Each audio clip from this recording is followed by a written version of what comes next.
Bonjour à toutes et à tous, très heureux de vous retrouver pour la suite donc de cette lecture du livre de Maurice Sarrazin, Le Grenier de Toulouse.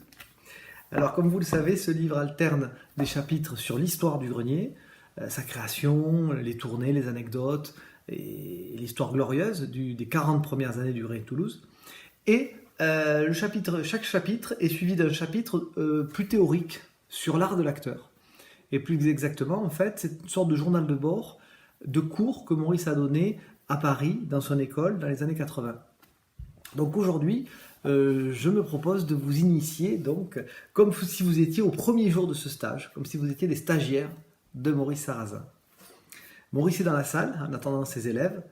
La salle de cours est vide, les grands rideaux rouges des baies sont encore fermés, et par un bord, le soleil traverse le plateau comme un projecteur. Mise en scène solennelle, un peu triste, d'un matin d'école. Les élèves ne vont pas tarder. Et d'ailleurs, la moitié, au moins, des élèves se bousculera pour s'asseoir sur les fauteuils de cuir le plus près possible de la scène. Est-ce que 80 élèves veut dire 80 futurs comédiens? À la sortie, 10 sans doute, pas plus. Et curieusement, ces 10-là, autant qu'on puisse actuellement juger, vont affecter de s'asseoir au fond, près de la sortie, comme s'ils n'étaient pas là ou à moitié. Comme si la scène, le public, le théâtre, tout ça leur faisait peur. Il faut du temps pour faire un comédien. Il faut du temps aussi pour faire un homme. Moi, en tout cas, il m'en a fallu. D'autres se font en commençant, ceux qui meurent vite, et on dit « Ah, ce sont les meilleurs qui partent les premiers ». Peut-être aussi qu'on part dès qu'on est prêt, sans encombre, dès qu'on est terminé. Ce qui laisse de l'espoir tant qu'on n'est pas fini. Et en attendant, on serre les boulons, on approfondit par goût du bel œuvre, artisan qui peaufine, qui lustre, pour améliorer et finir l'objet. Alors qu'est-ce que le théâtre pour Maurice Sarrazin? Eh bien pour lui, tout part du texte. Que raconte cette pièce? Qui sont ses personnages? On tire du texte le maximum d'informations. Mais vient un moment où il faut laisser la place à une opération d'ordre sensible, dans laquelle, pour que justement la sensibilité fonctionne, eh bien l'intelligence est relativement mise de côté. Ou je pense, ou je perçois. Ou je pense, ou je laisse ma sensibilité fonctionner. C'est l'un ou l'autre. Soit je réfléchis à un concept mathématique, ou je goûte une tasse de chocolat. Mais c'est l'un ou l'autre. Platon, qui apprend à penser, a écrit « Si tu veux penser, cesse de percevoir ». Eh bien, à un acteur, on dira exactement l'inverse. Si tu veux percevoir ton partenaire, la scène, le décor, ce qui l'environne, si tu veux percevoir, cesse de penser. Maurice prend juste l'inverse de la pensée platonicienne. Les acteurs disent souvent « sentir un personnage ». Eh bien alors là arrive la question qui est la clé de voûte de toute la théorie de l'art de l'acteur de Maurice Sarrazin. Cette question, c'est qu'est-ce que ça te fait? Un acteur qui dit je sens un personnage, très bien, mais qu'est-ce que ça te fait? Et l'important dans cette phrase, c'est les 3 derniers mots. Le ça te fait. Le ça, quelque chose qui vous parvient, un décor, de la vue de son partenaire sur scène. Le te, c'est vous-même. Et le fruit de ces 1 plus 1, le ça plus le te, ben, ça fait quelque chose. L'acteur devient réacteur à une situation. Maurice ajoute, modifier le ça, et forcément vous modifiez le fait. Modifier le te, et forcément vous modifiez le fait.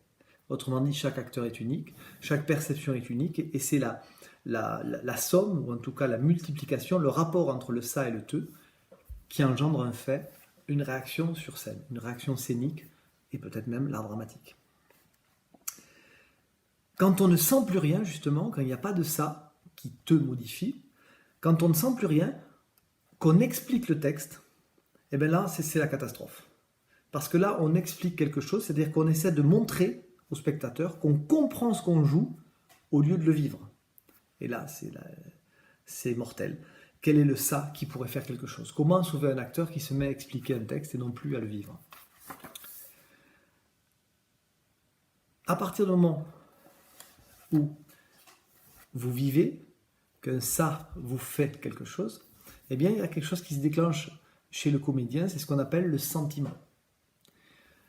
Chaque sentiment, et ça c'est merveilleux, suscite dans la machine humaine un rythme spécifique. Chaque sentiment va influencer tout mon corps, ma diction, ma démarche, tout mon être, ma biologie va être modifiée parce que je suis mu passivement par mon sentiment. Maurice ajoute la communication et son langage utilise des codes. Si vous n'êtes pas du même pays, vous ne comprenez plus. Si vous êtes en Angleterre sans parler anglais, vous ne comprenez pas. En Allemagne, idem. Alors que les sentiments, au contraire, eh bien, pour Maurice, ils sont identiques pour l'ensemble de la race humaine. Que des muscles de mon visage se modifient, eh bien, on voit que je suis surpris, que je suis étonné, que je suis heureux, que je suis triste. Que ma démarche même se modifie, on sait que je suis gai ou au contraire très affecté ou très triste. Il s'agit d'un rythme plus grave. On sent comment est l'autre. Finalement, comme une musique qui est comprise par tous. Une musique de solennelle, elle est solennelle, on le sent dans notre cœur. Une musique gaie, enlevée, rythmée, elle engendre un sentiment, sans explication, sans mots. C'est quelque chose qui n'a pas besoin de code. Et donc, quand un acteur est porté par son sentiment, eh bien, il est lui-même mu par une musique involontaire qui est révélatrice de ce qu'il sent. Révélatrice de ce que je sens si je joue. Parce qu'elle-même est indissociable de ce qu'en tant que personnage, finalement, je suis. Qu'est-ce que ça te fait? Je suis clair? Stéphanie, une des élèves, veut jouer Courteline, les Boulingrins. Stéphanie est petite, brune, sauvage, les cheveux courts en boucles serrées. Dans le foyer avant le cours, elle cachait son inquiétude en s'isolant des groupes bavards et démonstratifs. Quand elle est comme ça, silencieuse, le regard dur, elle fait des merveilles. Rien ne sort d'elle que vrai. Les mots de l'auteur sont les siens. Je la regarde qui hésite avant de commencer sa scène. Elle est sur le plateau, le temps de silence est plein. Mais là, il ne faut plus durer. Il faut parler. Je le sens déjà que doucement s'effiloche et que ce silence redevient de la pensée. Qu'est-ce que tu as? Stéphanie répond. Je pense que... je voudrais que le perso... Stéphanie sourit en disant « je pense ». Elle a ouvert une porte dans laquelle je vais m'engouffrer et elle le sait. C'est un mot très contemporain, ça, la communication. La communication peut faire beaucoup de mal à l'art dramatique. Non seulement elle n'a rien à voir avec lui, mais elle s'y oppose. L'activité la plus noble de l'être humain, c'est-à-dire la pensée, peut faire beaucoup de mal à l'art dramatique. Elle a certes à voir avec lui, mais pendant l'expression, elle s'y oppose. Et c'est ainsi que Maurice explique les 4 graves erreurs, justement, que commettent souvent les jeunes comédiens à partir du moment où ils veulent penser ou qu'ils veulent faire quelque chose sur scène, ou le faire vite même. Maurice ajoute ces 4 petites notions, erreurs à ne pas commettre. La première, c'est d'aborder une scène dans un état rythmique complètement différent de ce que devraient être les premières impressions du texte. Maurice prend l'exemple d'une voiture qui roulera de 0 à 100 à l'heure en 9 secondes, comme dirait la publicité. N'empêche qu'il faut quand même 9 secondes. Vous voyez, c'est pas parce qu'il y a le panneau 130 quand on arrive à l'autoroute que paf, instantanément on peut être à 130, qu'on peut être à fond dans une scène. Il y a un temps. Et ce temps-là, c'est le temps du qu'est-ce que ça te fait.